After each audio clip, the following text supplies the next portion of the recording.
قسمت دوم کتاب استر هستیم. با همدیگه نگاه کردیم به سرگذشت استر که شروع میشه در کشور خودمون، در ایران، در شهری به اسم شوش در جنوب ایران که جای به اصطلاح استراحت پادشاه بود و یا کاخ سلطنتی زمستانه پادشاه اونجا بود و با هم دیگه دیدیم که معنی اسم استر چی میشه و خواهر عزیزمون پملا با همون هستن و با هم دیگه به قسمت دوم کتاب استر ادامه میدیم. Pamela, you are most welcome.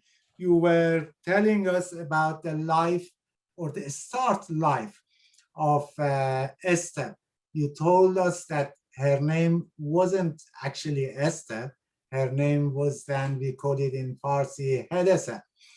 And the meaning of the name you told us, and that we get that far that she goes to be with the king of Iran, Khashayar Shah, and we are very happy to listen to the rest of the story. Thank you. You're welcome back. There are many secrets and hidden things in this story. خوبه که با هم هستیم. خیلی رمزها و چیزهای مخفی در این داستان هست. Esther's adopted father, Mordecai, مردخای که ناپدری استر بود had charged her not to tell anyone about her Jewish identity and name. گفت که نباید به استر گفت هیچ چیزی در رابطه با اسمت و یا حتی که یهودی هستی به کسی چیزی نگو.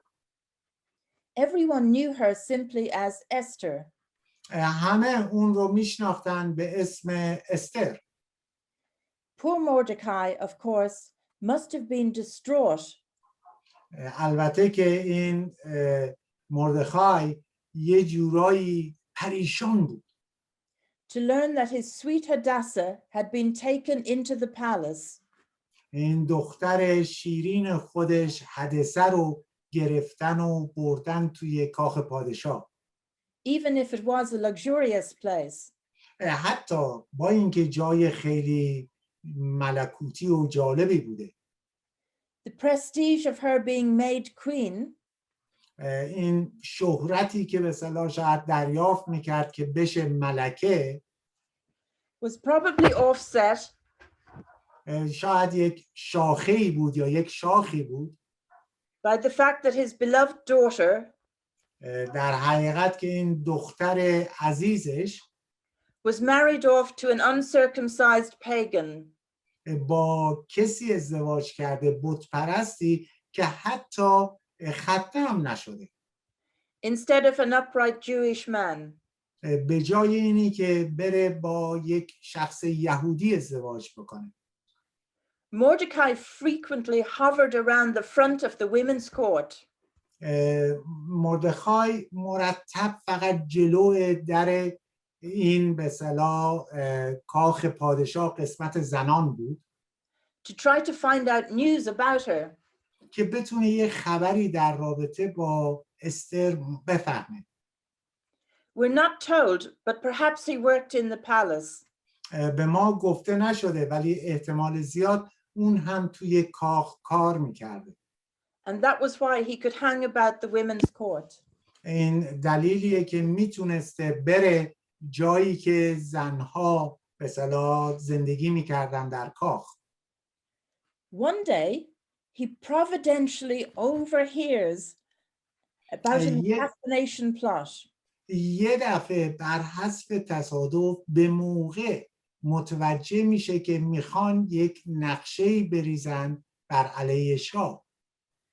Against Esther's husband, the king. بر علیه شوهر استر پادشاه. By two of the king's eunuchs. با 2 تا از خواجه سراها. How was he to respond? چه کار باید میکرد؟ He could have remained silent. میتونست که هیچی نگه. After all, he wasn't a native of the country. به هر صورت این که کشور خودش که نبود، But he chose instead to be a loyal citizen. ولی تصمیم گرفت که شهروند خوبی باشه. He warned Esther of the assassination plot against the king. و میاد به استر خبر میده که توطئه چیدن بر علیه پادشاه. She in turn, of course, alerted the king. البته که اونم میره و به پادشاه این خبر رو میده. The two eunuchs were promptly hanged. دوتا خواجه سراها رو همون موقع اعدامشون کردن. Next we meet the archetype villain of the story, Haman.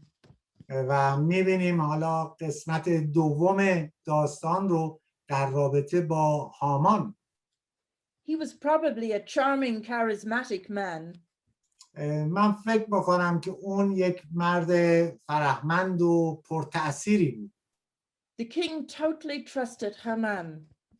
پادشاه کاملا اعتماد داشت به هامان. He promoted him to be prime minister of his empire.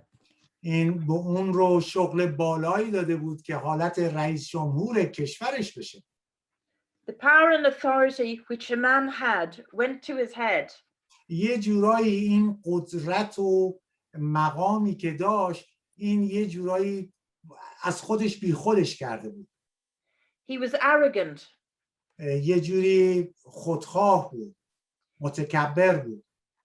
People had to bow down to him to pay him homage. افراد باید به اصطلاح جلوی اون خم می شدن و احترام می ذاشتن بهش. However, there was one man ولی یک مردی بود که who refused to bow down to him که قبول نمی کرد که جلوش خم بشه and refused to pay him homage. و حتی قبول نمی کرد بهش احترام بذاره. Mordecai, the Jew. این مردخای یهودی. He was not afraid of Prime Minister Haman. اون از این رئیس جمهور هامان نمی ترسید.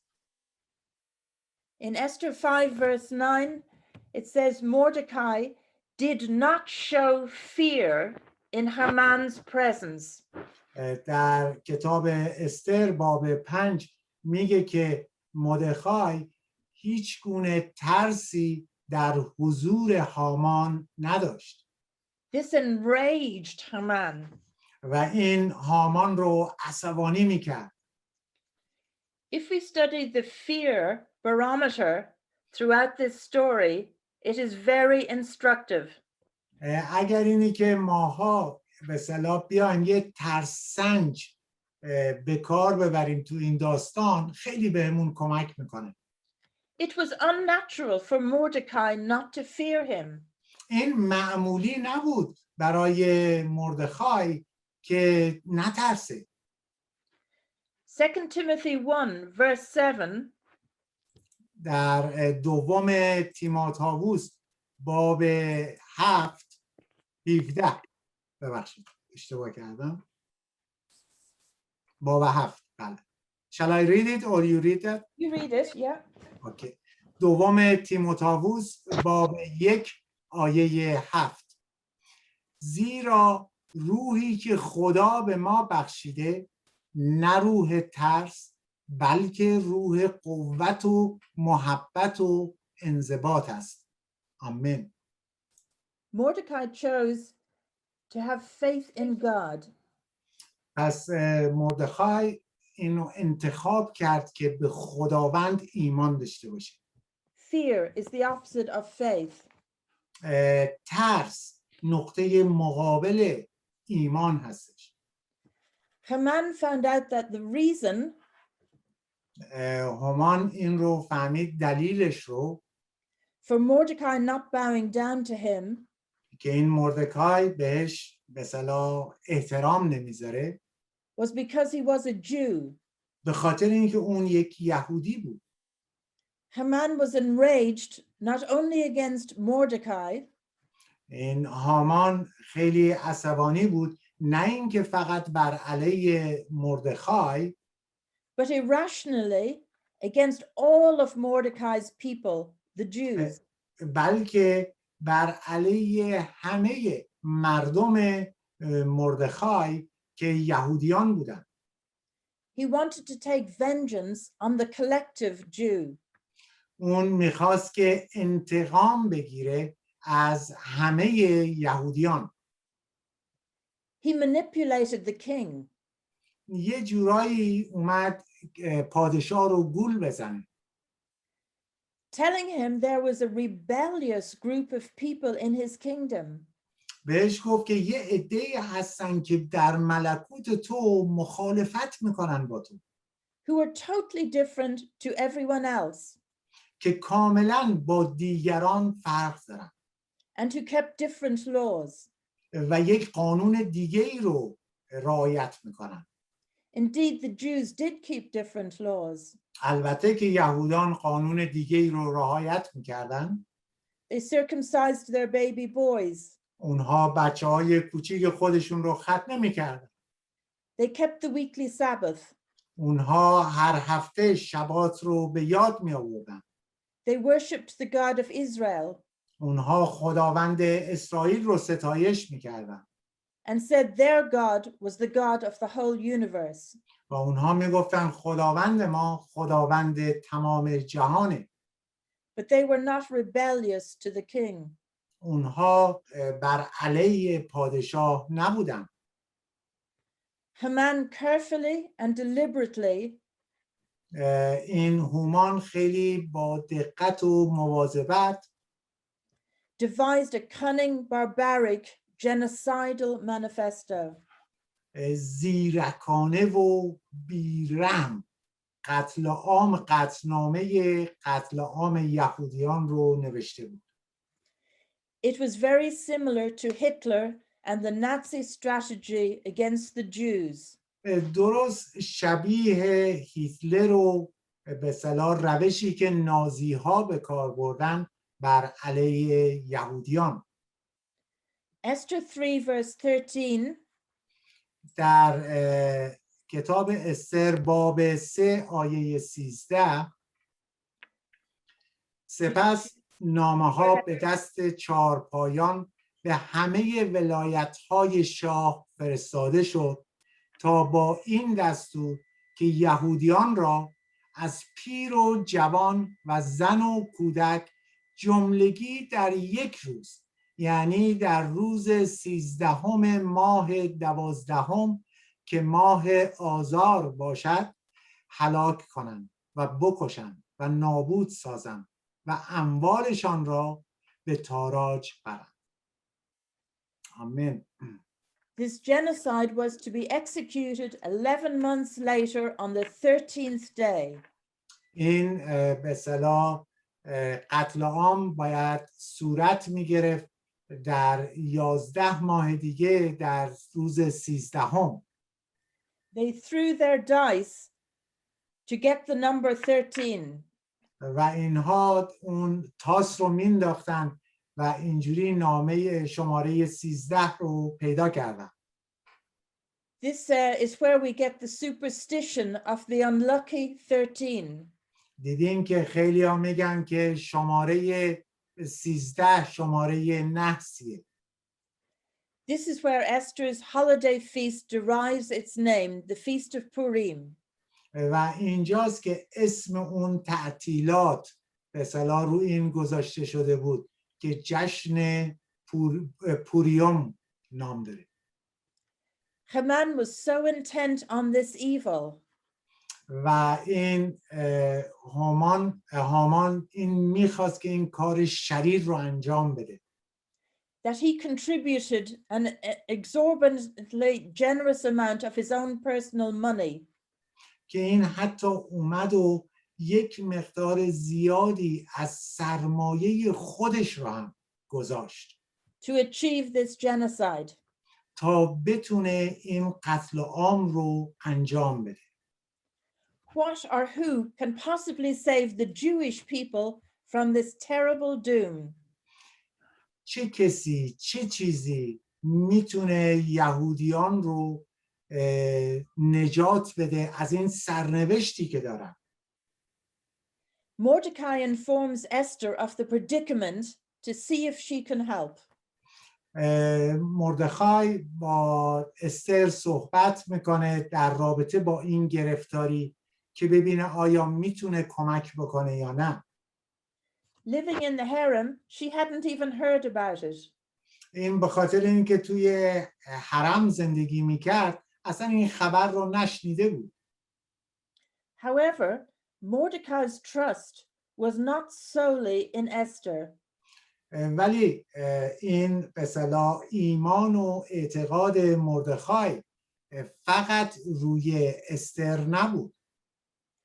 Mordecai had an expectation that the God who delivered Daniel from the lion's den و این مردخای این انتظار رو داشت همونطوری که خداوند دانیال رو از قفس شیرها نجات داد would come to the rescue of God's covenant people. و میاد و نجات میده قومی رو که خداوند باهاشون عهد بسته. His confidence was not even in Hadassah as queen. پس ببینیم که حتی اعتقادش و یا ایمانش روی حدثه ملکم نبود. Esther 4 verse 14. در کتاب استر باب 4 آیه 14 میخونیم زیرا اگر در این زمان خاموش بمانی راحت و نجات را از جایی دیگر برای یهودیان خواهد آمد اما تو و خاندانت هلاک خواهید شد و کسی چه داند شاید که برای چنین زمانی به سلطنت رسیده ای. Well, they devised a plan to reverse Haman's decree. پس میاد نقشه‌ای می‌ریزن که یه جوری این فرمان هامان رو عوض بکنن.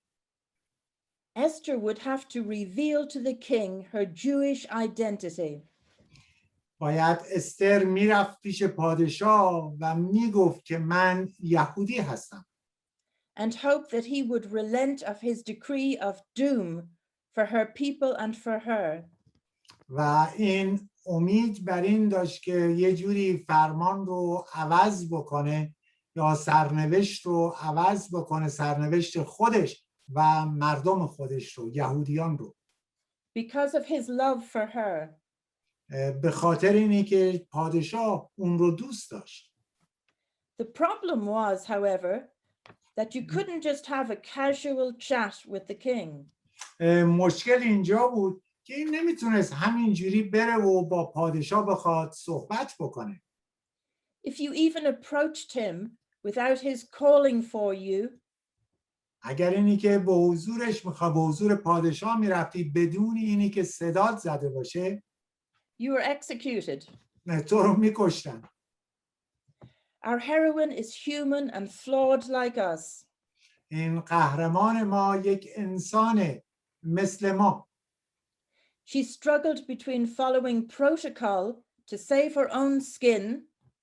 این براش سخت بود که دنبال این بره که اون توافق نامه رو که با توافق کرده بودن که جون خودش رو نجات بده. And breaking protocol at the cost of her own life. یا اینکه توافق نامه رو بشکنه و با این کار زندگی خودش رو به خطر بندازه. To save her own people. که بتونه قوم خودش رو نجات بده. She called on all her own people to pray and fast for 3 days. استر به تمام مردم خودش میگه که دعا بکنین و روزه بگیرین برای 3 روز تمام. Before she even dared approach the king. حتی قبل از اینی که این اصلا جرأت پیدا کنه به حضور پادشاه بره. Courageously she entered the king's presence. یه جوری با شهامت میره در حضور پادشاه. Everyone held their breath. یه جوری همه نفساشون رو تو سینه حبس کرده بودن. No one had dared to do such a thing before. هیچ کسی تا حالا جرأت همچین کاری رو نداشت که بکنه. The suspense was relieved یه جوری انتظار تمام شد. when the king held out his golden scepter. یه جوری وقتی که پادشاه اون عصای طلایی خودش رو بلند کرد And responded with favor to her. و با لطف به استر نگاه میکنه. The king asks what he can do for her. و پادشاه سوال میکنه که من چه کار میتونم برات بکنم. Well, she didn't just come straight out with her request. این نیومد مستقیما بگه که من چه خواسته ای ازت دارم. That would have been too easy and it wouldn't have worked. و این خیلی ساده به نظر می اومد و اینجوری هم کار نمی کرد. Instead, she used her intuitive womanly skill set to accomplish her mission. و اومد به جای این اون از قدرت و فکر زنونه خودش استفاده کرد که بیاد این وظیفش رو انجام بده. She wanted to find favor with the king, so she studied him. یه جوری میخواست لطف پادشاه رو به دست بیاره، پس باید یه جورایی در موردش اطلاعات به دست می آورد. To find out what gets this guy's attention. و فکر کرد چه چیزیه که این بهش توجه داره. Two simple things came up. دو تا چیز ساده اومد بالا. Good food غذای خوب and a bit of intrigue and mystery. و یه مقدار به قول معروف کمی فریب و رمز. She held a 2-day banquet. Come again, sorry.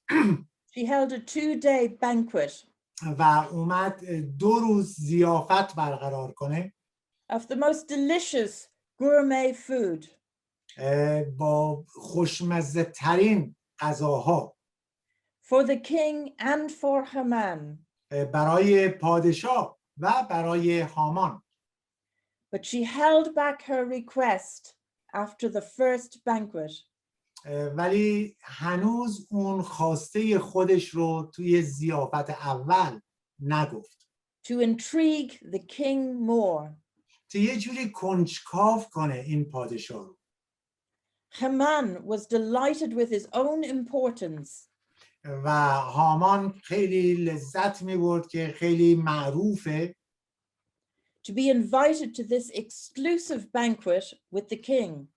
که دعوت شده به این به اصطلاح ضیافت مخصوص با پادشاه. On his way home, however, he bumped into Mordecai. توی راه که میرفت خونه با مردخای برخورد میکنه. Who refused yet again to bow down to him. که دوباره قبول نمیکنه که به این تعظیم بکنه. When he got home, he boasted of his great power and fame. وقتی که رفت خونه این خیلی به اصطلاح عصبانی شده بود از این مسئله اتفاقی که افتاده بود. But he fumed with anger over Mordecai. و خشمگین شده بود از دست مردخای. His wife came up with a brilliant solution. زنش با یک نقشه عالی میاد. Which pleased him greatly. که اون رو خیلی راضی میکنه این نقشه. Build a gallows to hang Mordecai on, she said. یک چوب دار آماده بکن و به دارش بزن، خانمش گفت. So he did indeed order the gallows to be built. البته که اونم اومد و سفارش داد که یک چوبه داری رو آماده کنن. Now the king couldn't sleep that night. پادشاه اون شب نمیتونست بخوابه. So he asked for some of his diaries, his old diaries, to be read to him. و سوال کرد که یه مقدار از دفاترش و دفتر خاطرات قدیمیش رو براش بخونن. the servants read about Mordecai saving his life. و خدمتکاراش در رابطه با مردخای براش خوندن که زندگیش رو نجات داد. From the attempted assassination by the two eunuchs. زمانی که دوتا خواجه میخواستن اون رو بکشن. The king asked what reward was given to Mordecai for this. پادشاه سوال کرد چه جایزه‌ای چه هدیه‌ای به مردخای برای این کار دادید؟ When they said no reward had been given to him, وقتی گفتن هیچ جایزه‌ای هدیه‌ای بهش ندادیم، he felt he had to sort this out. و این احساس رو کرد نه من باید به این مسئله رسیدگی کنم. In the morning, the king asked his prime minister, صبح روز بعد از پادشاه از پرایم منیستر خودش رئیس جمهورش سوال کرد what reward should be given to the most loyal citizen? چه هدیه‌ای باید داده بشه به بهترین شهروند ما؟ Haman made the great presumption that he was the person to be awarded. و کسی که به اصطلاح فکر کرد که شاید این خودش باشه که میخواد این هدیه رو دریافت کنه. He suggested that this loyal citizen should be brought in a procession around the city square. و پیشنهاد میگه که این شهروند خوب رو باید ببریم توی شهر، میدون شهر. Riding on the king's horse and wearing the king's royal robe. و رو اسب‌های پادشاه باشه که این سوارش میشه و همچنین اون پالتوی پادشاهی رو هم تنش کنه. Haman is shocked, however, هامان به اصطلاح شوک شد یه دفعه to discover that the loyal citizen to be rewarded is not himself. که mutawajjeh شد که این شهروند خوبی رو که میخوان بهش هدیه بدن خود هامان نیست، But his arch enemy, Mordecai. بلکه بزرگترین دشمنش مردخای هستش. Haman was so humiliated هامان خیلی به قول معروف خجالت کشیده بود. as he was ordered to publicly lead Mordecai's procession.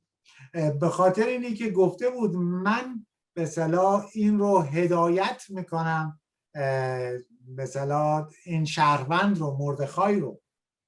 And to publicly announce why Mordecai was being so honored.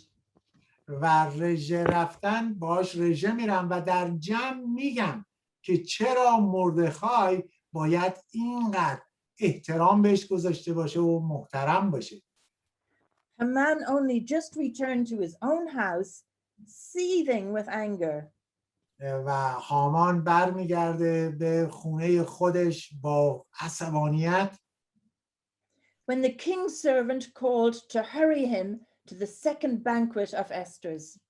که خدمتگزاران شاه میان و بهش میگن سریع بیا، ضیافت دوم استر هستش.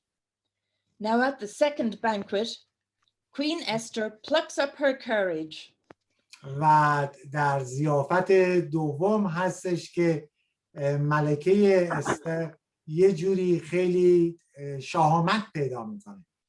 She discloses to the king that she is Jewish. و به پادشاه میگه که من یهودی هستم. She says that a plot has been devised. و بهش میگه که بر علیه دارن یک نقشه میکشن. Not only to murder her and to murder Mordecai who had saved his life. میخوان منو بکشن و حتی مردخای که زندگی تو رو نجات داد میخوان اونم بکشن. But to murder all the Jews in his empire. و حتی میخوان تمام یهودیان رو توی تمام امپراتوریت بکشن. The king is outraged. پادشاه بسیار ناراحت شد. He demanded to know who was behind this plot. و گفت که من میخوام بدونم که کی این نقشه رو کشیده. Esther pointed her finger at Haman. و استر با انگشتش هامان رو نشون میده. The king is appalled. پادشاه خشمگین شد. He orders Haman to be hanged. و دستور داد که هامان رو اعدام کنن.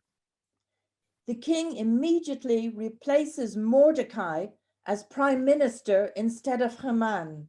و سریع پادشاه دستور میده که مردخای جای هامان رو به عنوان رئیس جمهور در کشور امپراتوری بگیره.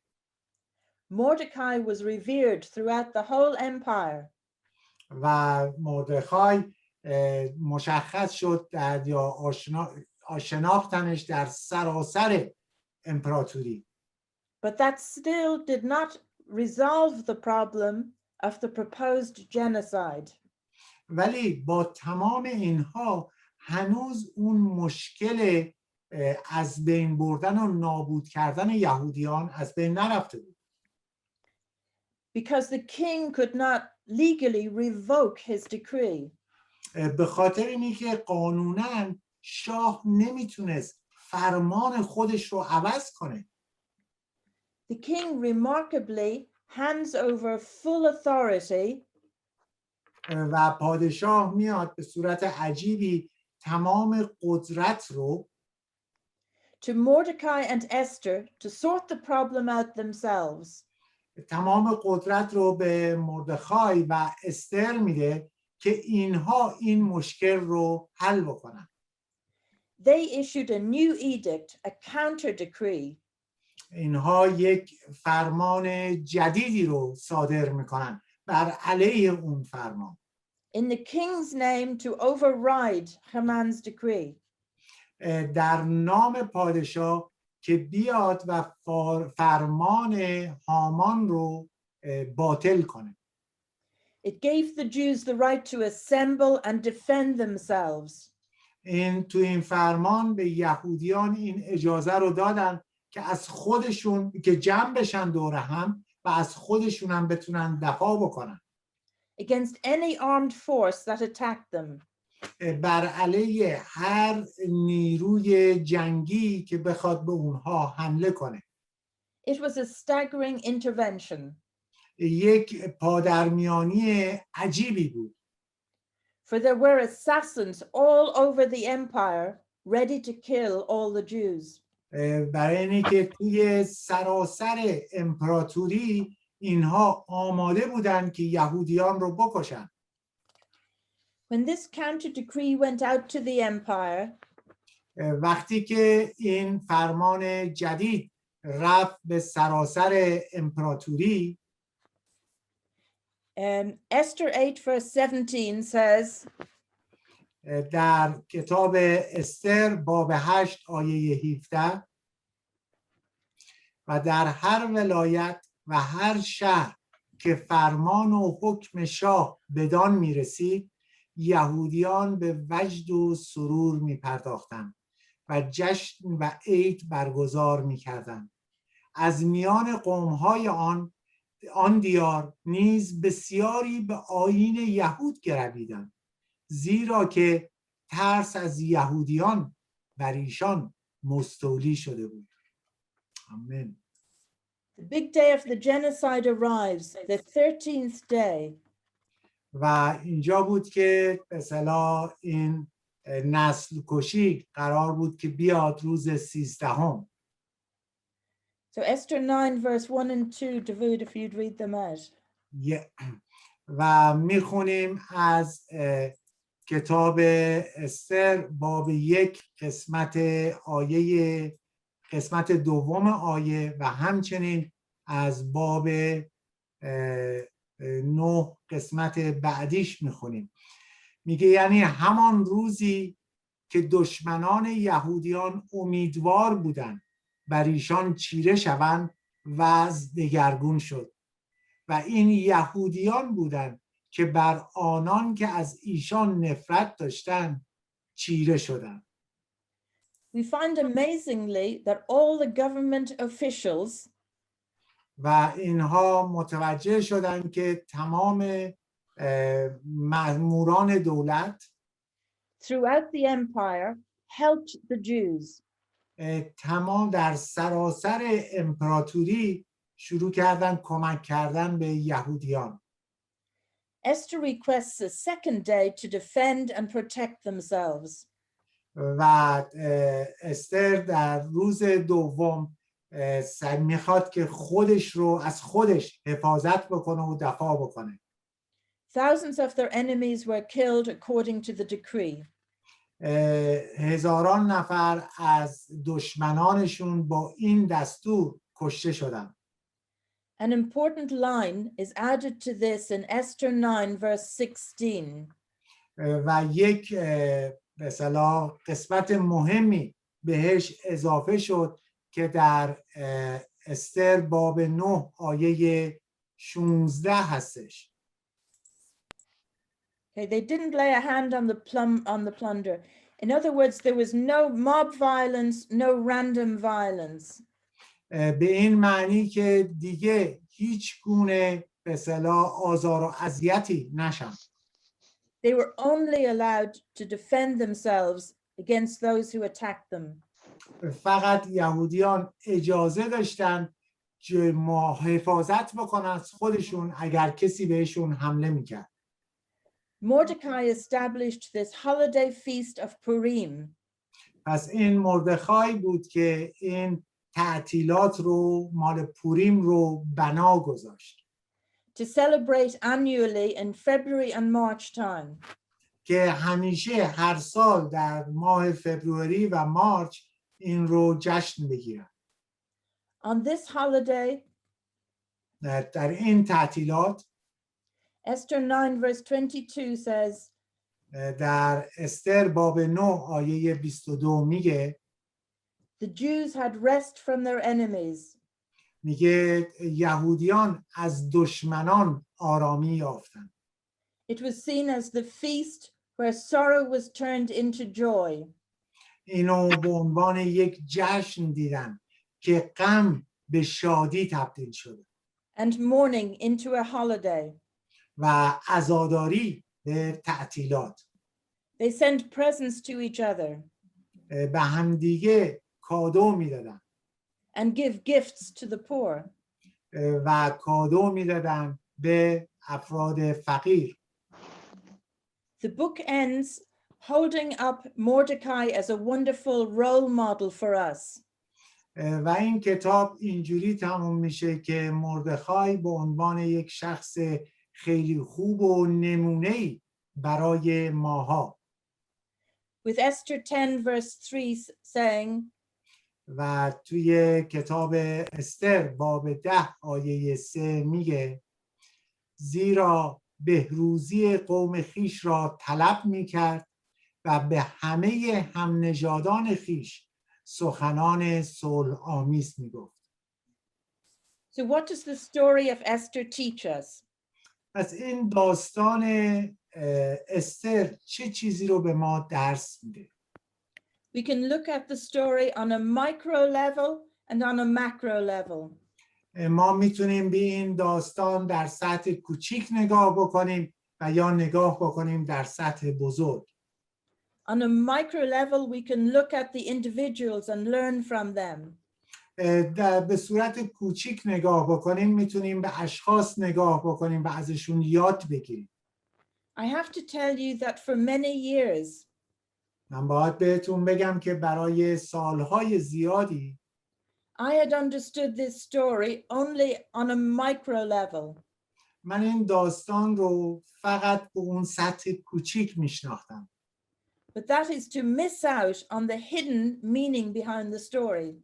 و اینجا بود که آدم اون به اصطلاح چیزهای مخفی که در پشت این داستان هست رو نمیبینه.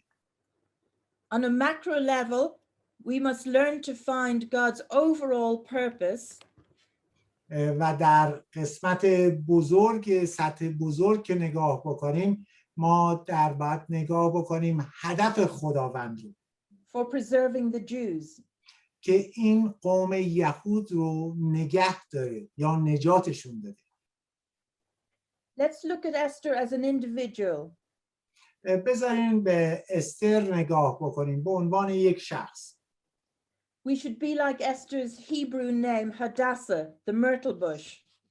ماها باید حقیقتا مثل استر باشیم، اسم که در عبری داشت حدثه، مثل اون بوته سبز. To thrive and grow in whatever environment we're put in. که این بوته سبز بزرگ بشه، رشد بکنه، فرق نداره در چه موقعیتی هستش. She lived in exile away from her native home of Israel. اون در تبعید به سر می برد، دور از خانه اصلی خودش در اسرائیل. She could have sunk down in self-pity. و میتونست که بشینه و غمگین بشه برای خودش. She could have mourned the fact that her parents were gone. البته که این ناراحتی که پدر مادرش رو از دست داده بود. That she couldn't marry a Jewish man and establish a Jewish home. و حتی نتونسته بود با یک شخص یهودی ازدواج کنه و یک خونه یهودی داشته باشه.